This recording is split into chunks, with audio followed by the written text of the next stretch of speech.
നമസ്കാരം. കൊടിയ വേദനകൾക്കൊടുവിൽ നീതി. കേരളം കണ്ട ഏറ്റവും വലിയ അനാസ്ഥയുടെ ഇരയായ ഹർഷിന ഇന്ന് കോഴിക്കോട് മെഡിക്കൽ കോളേജിൽ ജോലിയിൽ പ്രവേശിച്ചു. തനിക്ക് തിക്താനുഭവം നേരിടേണ്ടി വന്ന അതേ ആശുപത്രിയിൽ തന്നെ ഹർഷിന ജോലിയിൽ പ്രവേശിക്കുകയാണ്. കോഴിക്കോട് മെഡിക്കൽ കോളേജിലെ മാതൃ ശിശു കേന്ദ്രത്തിൽ ഓഫീസ് അറ്റൻഡറായിട്ടാണ് നിയമനം. ആരോഗ്യമന്ത്രി കെ മുരളീധരനും മുഖ്യമന്ത്രി വി ഡി സതീശനും തമ്മിൽ നടത്തിയ കൂടിക്കാഴ്ചയ്ക്ക് ഒടുവിലാണ് തീരുമാനം. ഇന്ന് രാവിലെ 10 മണിക്ക് കോഴിക്കോട് മെഡിക്കൽ കോളേജ് സൂപ്രണ്ടിൽ നിന്ന് ഹർഷിന നിയമന ഉത്തരവ് കൈപ്പറ്റി. കൂടെയുണ്ട് എന്ന് പറഞ്ഞ് കഴിഞ്ഞ സർക്കാർ വഞ്ചിക്കുകയായിരുന്നുവെന്നും ഇപ്പോൾ തനിക്ക് നീതി ലഭിച്ചിരിക്കുന്നുവെന്നും ഹർഷിന പറഞ്ഞു. ആരോഗ്യമന്ത്രിക്കും മുഖ്യമന്ത്രിക്കും തന്നെ ചേർത്ത് നിർത്തിയതിന് അവർ നന്ദി പറഞ്ഞു. ഇതോടെ ഏതാണ്ട് ഒരു പതിറ്റാണ്ടിനോടടുക്കുന്ന പോരാട്ടത്തിന് വിജയകരമായ പരിസമാപ്തി. എന്താണ് ദ മോസ്റ്റ് ക്രൂവൽ മെഡിക്കൽ നെഗ്ലിജൻസിൻ്റെ കേരള സ്റ്റോറി? മലയാളി വാർത്ത ഇൻഡെപ്തിലേക്ക് സ്വാഗതം. 2017 നവംബർ 30-നാണ് ഹർഷിന കോഴിക്കോട് മെഡിക്കൽ കോളേജിൽ സിസേറിയൻ ശസ്ത്രക്രിയയ്ക്ക് വിധേയയാകുന്നത്. നമ്പർ 1 എന്ന് വെറുതെ വാഴ്ത്തപ്പെട്ടിരുന്ന കേരളത്തിൻ്റെ തുരുമ്പെടുത്ത പൊതുജനാരോഗ്യ മേഖലയുടെ ഭാഗമായ കോഴിക്കോട് മെഡിക്കൽ കോളേജിൽ നിന്ന് അടിവാരം സ്വദേശിനി ഹർഷിനയ്ക്ക് കിട്ടിയത് തൻ്റെ ജീവിതത്തിൽ ഒരിക്കലും മറക്കാൻ കഴിയാത്ത തിക്താനുഭവമായിരുന്നു. സർജിക്കൽ ആർട്ടറി ഫോർസെപ്സ് എന്ന് വിളിക്കുന്ന 12 സെന്റിമീറ്റർ നീളവും 6 സെന്റിമീറ്റർ വീതിയുമുള്ള കത്രികയ്ക്ക് സമാനമായ ശസ്ത്രക്രിയാ ഉപകരണം ശസ്ത്രക്രിയയ്ക്ക് ശേഷം അടിവയറ്റിൽ വെച്ച് തുന്നിക്കെട്ടി. തുടർന്ന് നരകതുല്യമായ ജീവിതമായിരുന്നു ഹർഷിനയുടേത്. അനുഭവിക്കേണ്ടി വന്നത് സമാനതകളില്ലാത്ത വേദനയും ദുരിതവും. സ്വകാര്യ ആശുപത്രിയിൽ നടത്തിയ CT സ്കാനിലാണ് ശസ്ത്രക്രിയ ഉപകരണം വയറ്റിലുണ്ട് എന്ന് കണ്ടെത്തിയത്. ഉപകരണം മൂത്രസഞ്ചിയിൽ തറച്ച നിലയിലായിരുന്നു. മൂത്രസഞ്ചിയിൽ മുഴയുമുണ്ടായി. തുടർന്ന് കോഴിക്കോട് മെഡിക്കൽ കോളേജിൽ നടത്തിയ മറ്റൊരു ശസ്ത്രക്രിയയിലൂടെ ഉപകരണം പുറത്തെടുത്തത് 2022-ൽ. വേദന തിന്നത് നീണ്ട 5 വർഷങ്ങൾ. ശാരീരികമായി ഉണ്ടായ വേദനയേക്കാൾ ഹർഷിനയെ തളർത്തിയത് പൊറുക്കാൻ കഴിയാത്ത അനാസ്ഥയാണ് ഉണ്ടായതെന്നറിഞ്ഞിട്ടും നീതി നൽകാത്ത കഴിഞ്ഞ സർക്കാരിൻ്റെ നിലപാടുകളായിരുന്നു.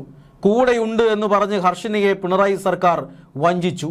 സിസ്റ്റത്തിൻ്റെ പരാജയം ഈ ലോകത്തോട് വിളിച്ചു പറഞ്ഞതിന് ഹർഷിനയോട് അടങ്ങാത്ത പകയായിരുന്നു മുൻ ആരോഗ്യമന്ത്രിക്കും മുഖ്യമന്ത്രിക്കും. നമ്പർ 1 ആരോഗ്യ മേഖലയെ അപകീർത്തിപ്പെടുത്തുന്നുവെന്നായിരുന്നു ആരോപണം. ഡോക്ടർമാരുടെ ഭാഗത്ത് അനാസ്ഥയില്ലെന്നും കത്രിക ഉള്ളിലായത് മറ്റെവിടെയോ നടത്തിയ ശസ്ത്രക്രിയയിലാകാമെന്നുമായിരുന്നു വകുപ്പ് തല അന്വേഷണ റിപ്പോർട്ട്. ഉന്നത രാഷ്ട്രീയ സ്വാധീനമുള്ള ഏമാന്മാരെ രക്ഷിക്കാൻ പാവപ്പെട്ട ഒരു സ്ത്രീക്ക് ലഭിക്കേണ്ട സ്വാഭാവിക നീതി നിഷേധിക്കാൻ ഉണ്ടാക്കിയ തട്ടിക്കൂട്ട് അന്വേഷണ റിപ്പോർട്ട്. ഗത്യന്തരമില്ലാതെ ഹർഷിന പോലീസിൽ പരാതി നൽകി. മെഡിക്കൽ കോളേജ് പോലീസ് നടത്തിയ അന്വേഷണത്തിൽ 2 ഡോക്ടർമാരും 2 നഴ്സുമാരും പ്രതികളായി. പോലീസ് കുറ്റപത്രം സമർപ്പിച്ചെങ്കിലും ഡോക്ടർമാർ സ്റ്റേ വാങ്ങി. തുടർന്നാണ് ഹർഷിന തുറന്ന പോരാട്ടത്തിലേക്ക് കടക്കുന്നത്.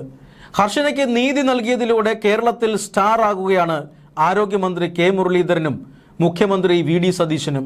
ഉന്നത ഉദ്യോഗസ്ഥരെ രക്ഷിക്കാൻ അവർ പാവങ്ങളെ കുരുതി കൊടുത്തില്ല. മന്ത്രിമാരുടെ അഴിമതി കഥകളുടെ രഹസ്യ അധ്യായങ്ങൾ അറിയാവുന്ന ഉദ്യോഗസ്ഥ വൃന്ദം സ്വയം രക്ഷയ്ക്കായി രാഷ്ട്രീയ നേതൃത്വത്തെ ബ്ലാക്ക്മെയിൽ ചെയ്യാറുണ്ട്. അങ്ങേയറ്റത്തെ അനാസ്ഥയുടെ ഇരയായി മാറിയ ഹർഷിനയെ പോലെയുള്ളവരെ തള്ളിപ്പറയാൻ മറ്റു കാരണങ്ങളില്ല. നമ്പർ 1 ആരോഗ്യ മേഖലയെ വിശ്വസിച്ച് ശരീരം കുത്തിക്കീറാൻ നിന്നുകൊടുക്കുന്നവർക്ക് ഇത്തരം അവസ്ഥയുണ്ടാകാൻ പാടില്ല. ഇനി ഉണ്ടായാൽ അർഹമായ നഷ്ടപരിഹാരം നൽകി അവരെ ചേർത്ത് നിർത്തണം. മുൻ മുഖ്യമന്ത്രിയും ആരോഗ്യമന്ത്രിയും ചെയ്യാത്തത് ഇതാണ്. ഇരകളോടൊപ്പം നിൽക്കുന്നതിന് പകരം അവർ നിന്നത് വേട്ടക്കാർക്കൊപ്പമായിരുന്നു. ഇവിടെയാണ് മുഖ്യമന്ത്രി വി ഡി സതീശനും കെ മുരളീധരനും വ്യത്യസ്തരാകുന്നത്. പ്രതിപക്ഷ നേതാവായിരിക്കുമ്പോൾ തന്നെ അദ്ദേഹം ഹർഷിനയെ ചേർത്ത് നിർത്തിയിരുന്നു. അധികാരത്തിൽ വന്ന് മണിക്കൂറുകൾക്കകം വർഷങ്ങളായി കാത്തിരുന്ന നീതി ഹർഷിനയെ തേടിയെത്തി. ജോലി മാത്രമല്ല, ഹർഷിന അർഹിക്കുന്ന നഷ്ടപരിഹാരവും സർക്കാർ ഉടൻ പ്രഖ്യാപിക്കുമെന്നാണ് സൂചന. ഭാവി ചികിത്സാ ചെലവുകളും സർക്കാർ ഏറ്റെടുക്കും. 5 വർഷത്തിലധികം കത്രിക ശരീരത്തിൽ കൊണ്ടു നടന്നതിനാൽ ഹർഷിനയ്ക്ക് ഇപ്പോഴും കടുത്ത ആരോഗ്യ പ്രശ്നങ്ങളുണ്ട്. തുടർ ചികിത്സ നടത്തേണ്ടതുണ്ട്. അതാണ് സർക്കാർ ഇപ്പോൾ ഉറപ്പു നൽകുന്നത്.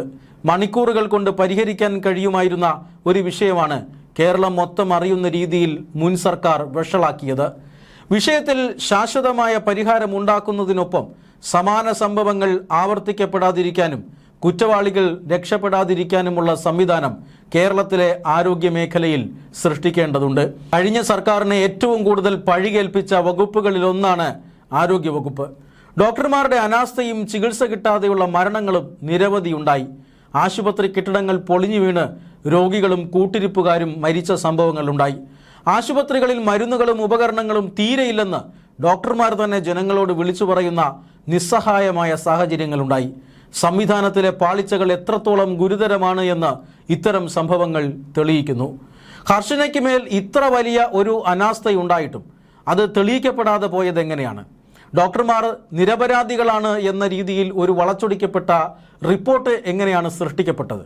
ഇതിനെല്ലാം ചില പഴുതുകൾ നമ്മുടെ സംവിധാനത്തിലുണ്ട് എന്നർത്ഥം. ഈ പഴുതുകളെ അടയ്ക്കാൻ, ഓരോ കയ്യബദ്ധവും പിന്നീട് തെളിയിക്കപ്പെടാൻ നിലവിലുള്ള സംവിധാനങ്ങൾക്ക് വലിയ പരിഷ്കരണം ആവശ്യമാണ്. ഇത് പരിഹരിക്കാനുള്ള ശ്രമങ്ങളാകണം പുതിയ സർക്കാരിൻ്റെ ഭാഗത്തു നിന്നും ഉണ്ടാകേണ്ടത്.